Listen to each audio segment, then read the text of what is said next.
d'abord, bonjour à tous. Oui, effectivement, moi je suis directeur de création. J'ai travaillé un certain nombre d'années dans une grande agence qui a été citée tout à l'heure.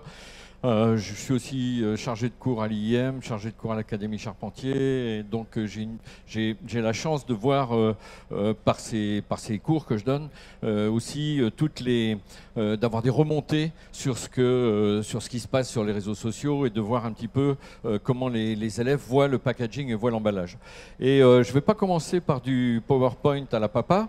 Je vais vous montrer deux choses toutes simples et qui résonnent avec ce que viennent de nous dire Ethan et Gaël.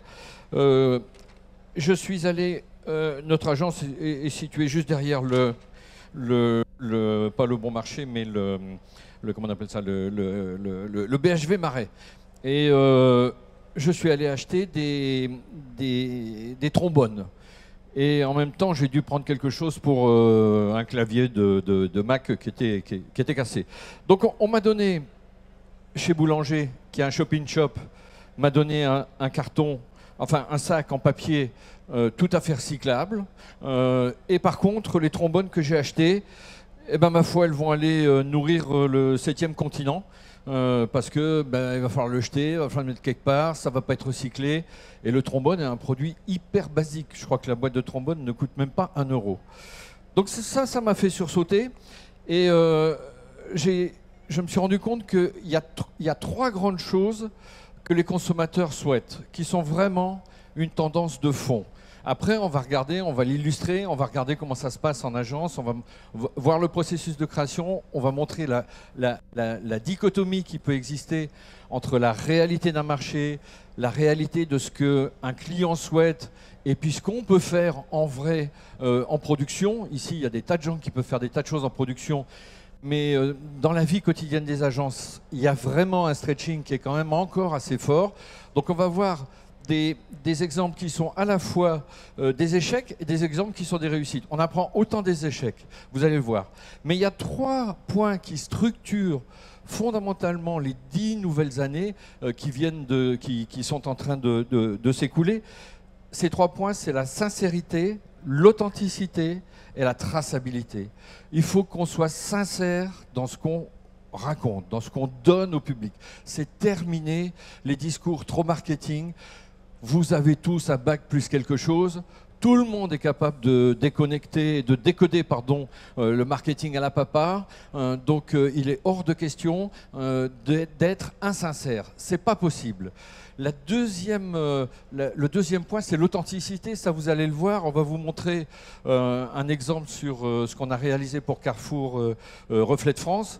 Donc ce qu'on doit voir, c'est l'authenticité du produit. C'est capital. L'histoire du bio, on verra que c'est secondaire finalement. Mais l'authenticité, c'est capital. Et enfin, on doit avoir la traçabilité pour vérifier que la sincérité et l'authenticité n'ont pas été trahies. Donc il y a une exigence fondamentale d'être assuré et d'avoir quelque chose de tout à fait transparent et de tout à fait sincère de la part du consommateur. Donc on va commencer par un exemple. Alors bon, je vous fais un petit laïus sur l'agence, on va passer. Si vous êtes intéressé, vous regarderez bybodwac.com. Donc on va rentrer dans le quotidien de l'agence. On est mis en compétition sur Carrefour Reflet de France. Bon, Carrefour Reflet de France, ok, c'est une super marque, on est super content parce qu'on est une toute petite équipe, on est 5 personnes. On se dit, yahoo, ouais, ça y est, on a gagné. On n'avait pas encore gagné, mais on était déjà tout content. Donc on a travaillé normalement, c'est-à-dire qu'on a commencé des recherches, on a fait la pige, on a fait la concurrence. Et puis il y a quelque chose qui est typique dans Reflet de France, c'est que vous avez un dessin. C'est un des rares produits packaging qui existent encore sur le marché, sur lequel le principal du pack est occupé par un dessin. Et un vrai dessin, pas un fake, pas un pseudo-dessin. C'est vraiment, il y a un illustrateur qui travaille et qui dessine un endroit qui est typique. Ici, le nectar d'abricot du Languedoc. Donc, on est obligé de se documenter, on est obligé de chercher des choses, on est obligé de travailler, en 2 mots. Donc, quand on a eu ce sujet, on a travaillé à l'ancienne. on s'est documenté, on a fait des planches tendances, on a travaillé à la plume, on a fait des dessins. On a de la chance, à l'agence, tout le monde s'est dessiné. Ce qui devient pratiquement assez rare finalement dans des agences de nos jours. Mais tout le monde était capable de s'approprier le sujet. Et à un moment donné, on s'est posé la question, on s'est dit, mais est-ce que c'est pas ce sujet-là qui peut être la variable d'ajustement et qui pourrait être éventuellement repris sur toute ou partie des packaging de manière automatique, c'est-à-dire qu'on aurait une sorte de fond de page, de carcasse, et puis sur cette carcasse, on viendrait imprimer le dessin. Première difficulté, un dessin, c'est très compliqué. C'est quand même quelque chose qui est c'est un objet mathématique, entre guillemets, qui est très complexe. Et qu'il est très difficile de reproduire et qui contient un très grand nombre d'informations. Donc on s'est relativement vite rendu compte que l'idée que nous avions eue de l'automatiser ou de faire en sorte que ça soit quelque chose de récurrent et qui vienne et qui participe de la personnalisation du produit était quelque chose qui n'était pas possible de réaliser comme ça. Donc finalement, on avait opté pour faire des cartes postales, quelque chose de beaucoup plus traditionnel, travailler sur un blog, travailler sur des tas de réseaux sociaux qui nous permettaient d'enrichir. On a même imaginé à un moment donné faire faire ces dessins ou en tout cas demander aux consommateurs des cartes postales, etc. Puis nous, de retravailler sur le sujet. Donc on voit qu'un des premiers soucis qu'on a rencontré, bon là c'est juste pour un petit clin d'œil sur le dessin de typographie qu'on aime bien. Donc on a vu que le premier souci qu'on avait, c'est que finalement on se heurtait à des choses très très basiques, très complexes, et que quand bien même on avait l'envie de faire partager qu'est-ce que c'était que Reflet de France, qu'est-ce que c'était que les abricots du Roussillon, comment vous voyez le Roussillon, etc., etc., on s'est rendu compte très rapidement que c'était quelque chose qui était très difficile à mettre en œuvre, de par la nature même et la complexité du dessin. Donc ça, c'est le premier exemple. Il y a une sorte de barrière physique. On peut personnaliser avec de la typo, on peut personnaliser avec de la couleur. C'est très compliqué de personnaliser, ça devient plus compliqué en tout cas de personnaliser avec une image, de personnaliser avec un dessin. Malheureusement, Éric Bompard, enfin, ou heureusement pour Carrefour, Éric Bompard est arrivé à la tête de Carrefour, et quand bien même on a gagné la compétition, ils ont décidé que c'était plus une priorité, Reflet de France. Donc on a gagné une compétition de quelque chose qui n'existera jamais. Donc on est très déçus, mais on l'a gagné quand même. Alors, après on a eu un autre problème. Cette fois-ci, ce n'est pas la complexité. Cette fois-ci, ça tient à la nature même de l'objet. On a été contacté par Miel Villeneuve, qui est un producteur relativement déjà un petit peu important du miel, et qui a une gamme de produits qui est très conséquente. Et alors le challenge, ça a été de trouver une étiquette qui puisse être faite là aussi en repiquage. C'est-à-dire que les variables et les constantes peuvent être aisément repiquées en deux couleurs, pratiquement en deux couleurs. On a le noir et puis on a la couleur code. Donc on a travaillé toute la gamme avec cet effet un petit peu, qui est peut-être pas très, disons qui pose un peu, d'un point de vue typographique, qui est une fausse manuaire. Mais là, le problème était inverse, c'est-à-dire que les tirages de Miel Villeneuve étaient à la fois trop gros que pour être faits en numérique, et ils étaient trop petits que pour l'inverse. Ils étaient trop gros que pour être fait en numérique, ça c'est juste, et trop petits que pour être fait en print. Donc on a fait du traditionnel tirage en amalgame. Mais on a quand même déjà préposé l'ensemble de la gamme peut être faite de cette façon. C'est-à-dire qu'on a anticipé sur le fait qu'un jour, ils auraient... Parce qu'il y a des machines derrière, il y a des choses pour imprimer, il y a des choses pour étiqueter. Donc c'est quand même un petit peu compliqué d'un point de vue du process industriel. Et on n'a pas été associé à ce niveau du process industriel. Donc là, ce qu'on a fait, c'est qu'on a tout mis en place pour que ce soit possible.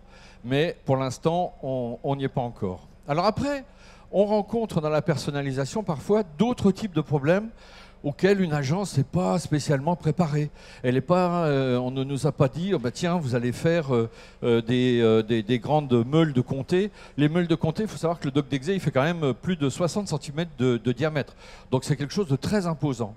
Et là, le problème qu'on nous a posé sur les meules de comté, c'était les couleurs. Une fois qu'elles sont apposées sur la meule, quand on avait fait les grandes étiquettes rouges que vous voyez tout en haut, dès qu'elles sont apposées sur la meule, c'est une colle très spéciale, ce sont des papiers spéciaux, mais qui font que l'étiquette perd tout son côté un peu séductrice, un tout petit peu brillante. On ne lui demande pas d'être laqué, on lui demande juste d'avoir suffisamment de pêche et de peps pour que, ma foi, le consommateur la trouve plaisante à regarder. C'est parce qu'on veut de la sincérité, on veut de l'authenticité, on veut de la traçabilité, mais surtout ce qu'on veut, c'est toujours être séduit par le packaging. Il y a quand même un côté schizophrène qui existe toujours, c'est-à-dire qu'on veut être écolo, mais si on met que des packaging en carton, fût-il Raja, et en craft, d'un seul coup, vous allez dire, oh, mais attendez, ça va pas. Il y a quand même, pour bien connaître l'Allemagne, quand vous allez dans les supermarchés en Allemagne, où ils font beaucoup plus attention que nous à la façon dont ils impriment, au process, etc., il y a quand même un petit côté tristoun. Hein. Il n'y a que les marques de bière qui font un petit peu des efforts et qui ont des packaging qui sont très, qui dégagent beaucoup d'énergie. Donc, vous avez de multiples freins finalement à cette dichotomie. Et là aussi, on avait participé à la compétition Carrefour Bio. Et sur Carrefour Bio, à un moment donné, on a imaginé pouvoir vraiment donner le nom du producteur, d'avoir un texte qui, sur les packaging, était véritablement personnalisé. Alors c'est peut-être quelque chose qui va se faire. Ça n'est pas encore rentré dans les mœurs. Ça n'est pas encore effectif. Mais c'est dans les tuyaux et je pense qu'il y a des gens qui sont en train de travailler sur le sujet. Là, par exemple, on avait commencé le dock d'Exé du muesli et on avait une surface que vous voyez là-haut où on pouvait donner un petit peu plus c'est une surface d'ailleurs qui est flexible. Hein. On a toujours la notion de variable est très importante, c'est-à-dire qu'on doit pouvoir loger beaucoup de texte, pas beaucoup de texte. Donc à chaque fois qu'on a été consulté, dans tous les cas où on a essayé de personnaliser un packaging, on s'est retrouvé avec des freins qui étaient hors de la simple donnée créative. C'est-à-dire qu'on arrive à créer des tas de choses, on arrive à proposer des tas de choses aux clients, et ensuite, vous le savez tous, on se retrouve confronté au principe de réalité, et très souvent, en packaging, soit les données sont très importantes, enfin, soit on est contraint par le fait qu'on a de très petits tirages, soit on est contraint par le fait qu'on a de très gros, ou ils sont très variés, et c'est très différent. Maintenant, on est récemment consulté là par un fabricant de chocolat et qui, lui, justement, veut personnaliser ses boîtes de chocolat. Alors, si vous êtes allé un jour au Japon, à Tokyo, vous savez que la Saint-Valentin, c'est une espèce d'événement national où tous les chocolatiers débordent de créativité et proposent des tas de boîtes qui sont personnalisées.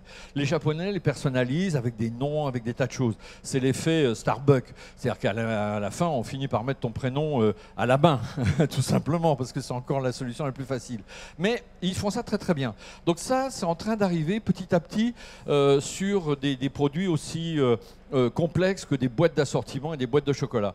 Donc voilà, donc je veux pas faire une conf de 2h30, ça sert à rien. Juste pour dire qu'il y a vraiment encore une dichotomie. C'est encore assez complexe de faire matcher à la fois le talent créatif des agences où on a envie de proposer toujours de nouvelles choses, de mettre en phase le process industriel, d'arriver dans des coûts raisonnables. Et donc, on a besoin que les entreprises, les agences et les donneurs d'ordre petit à petit, arrive à mettre tout ça en phase pour enfin arriver à une forme de personnalisation. Ça ne sera probablement pas ce qu'on attendait, ça ne sera pas l'effet Coca-Cola, parce que finalement, ça, bon, on en a beaucoup parlé, ça a fait le buzz, mais ça ne laisse pas de traces particulières.